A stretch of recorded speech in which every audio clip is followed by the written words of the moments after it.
So we have a Democrat governor, Democrat-controlled Senate, and a Democrat-controlled House. There must be compromise for the minority party to accomplish anything. How do you find the balance between principle and compromise? Mickey? Well, there's some things that you should never compromise. There's some certain principles that you should never compromise. If it goes against my faith, my personal morals, it's into the conversation. So it doesn't mean, I think so many times people will say no and then not counteroffer with some different type of solution. It doesn't have to be the end of the conversation. It just means that on that specific issue, you can't compromise your own values or principles. So I think you have to be willing to think outside of the box and willing to have a broader conversation and show whoever it is you're in this conversation with that there are other ways. There are ways that we can still work together. There are ways that both sides can be walk away and feel victorious, so to speak. But it doesn't mean that you're giving in on the values. There are certain values that if you're going to give in on, you have no business in that seat in the first place, and you're definitely not going to serve the community very well. Thank you. All right, Anna.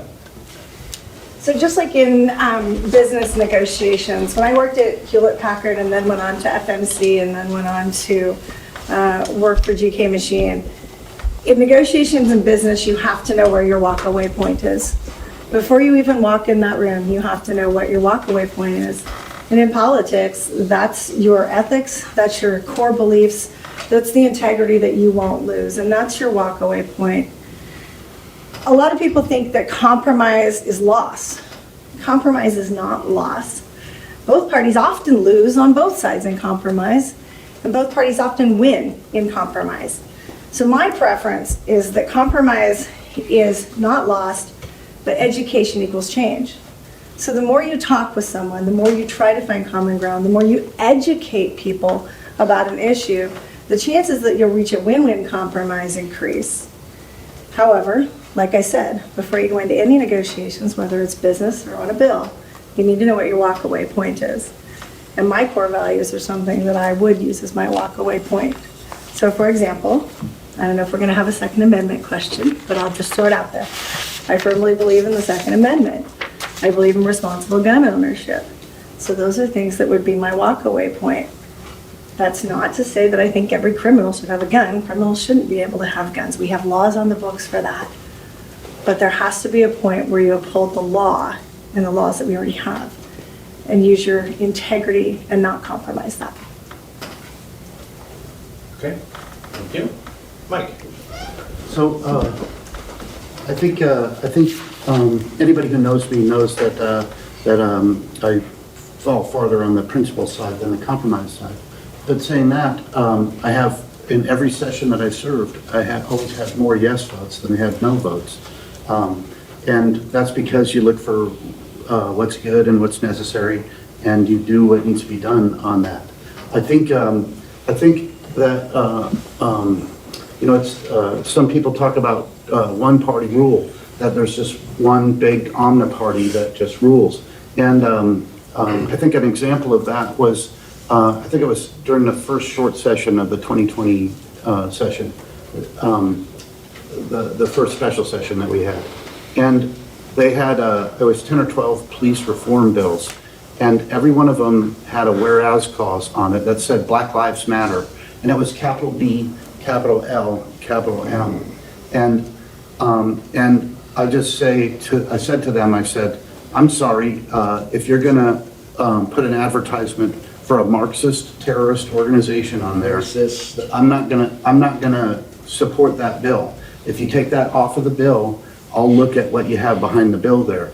And so that's the kind of interaction that I think we need to have when the other party is out of line. When the other party does things that are good and sensible, and they do all the time. Like I said, I vote yes more than half the time in the legislature. I did, but it's standing up to them when they don't. And I was disappointed that in the entire Republican delegation, that there's only 2 people who voted no on all of the Black Lives Matter bills, and that was really disappointing to me. Okay.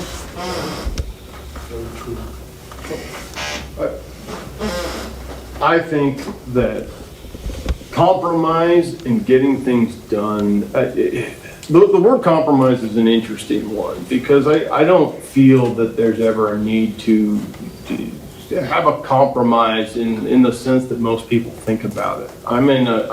This is what I said to the precinct committee people two Fridays ago, is I believe in keeping certain values. I'm a Christian. I believe in the Second Amendment and pro-life. There are Bill of Rights type values that exist that you don't take to the bargaining table with you. You keep it there in a box. You don't bring it to the bargaining table.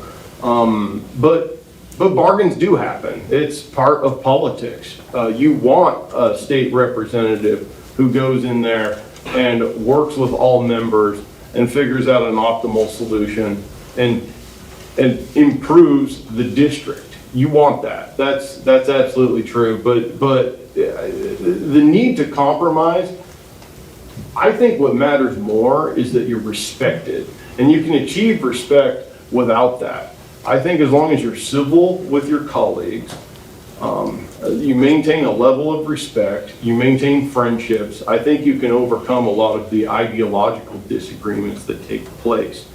I've also observed in my time that legislators in the minority who make the most out of their experience are the ones that maintain dialogue even in the tough times, because there's a lot of tension-filled moments that happen. There's a roller coaster throughout session, and there's times where folks aren't willing to talk with each other.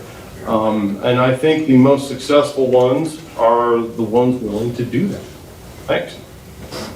Okay, thank you. Jim?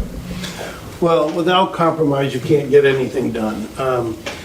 If it comes to compromise on unborn life, I'm not there. I believe that's an absolute issue. And we probably have 3,000 bills, 1,000 come before the body, and maybe one deals with that. But regardless, I'm not going to compromise on that one if it comes before us. But there's so many other things. Shirley Gold served in the Senate with me, and she had a bill I didn't like, and it was fairly complicated. And I turned to her and I said, Shirley, I'm going to ask you these 5 questions. And when she got up, I asked the questions, and she said, and I want to thank the senator from McMinnville at that time, that was my address, for the courtesy. It wasn't because we were going to agree on the bill, but it was because the process was a little easier because she knew what was coming her way. I served on the business committee with Jim Hill. Jim was chair of the committee.